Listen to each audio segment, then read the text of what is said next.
Okay, ladies and gentlemen, we are here to help you set up screen recording for your iPad so that you can do a quick screen recording of any app that you have in existence or any way you would like to share content with your students through Schoology. First things first, you need to set it up. So we're going to go to the Settings button. Under Settings, you're going to look to the left-hand column and you're going to see Control Center.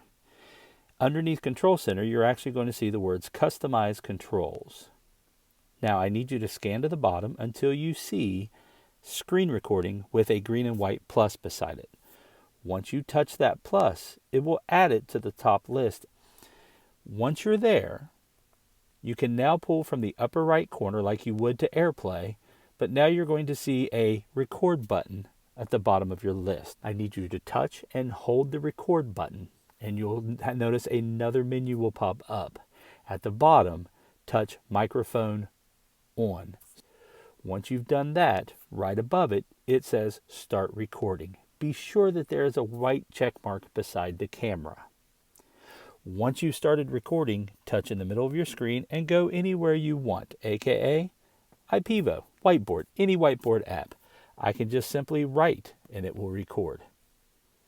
I can go hit my home button and come to Keynote.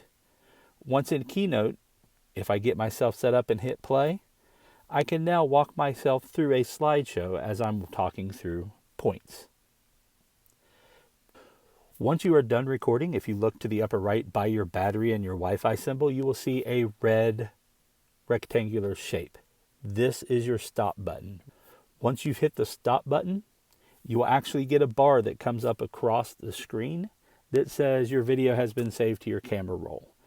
Once it's in your camera roll, you can now upload it to your Schoology resources, which is the best place to do it. It takes a larger file. Once it's in your resources, you can move it into your course. Tips for making a good video for your students. Number one, plug in your earbuds that have a microphone on it, for the microphone will pick up your voice better. It's not needed, but it just makes it better. Number two, keep your videos to 6 minutes. If you need to make a longer video, chunk it out. This is really how you can record anything on your iPad so your students have it. If you need help, please reach out to anyone in the technology department and we will be happy to help you.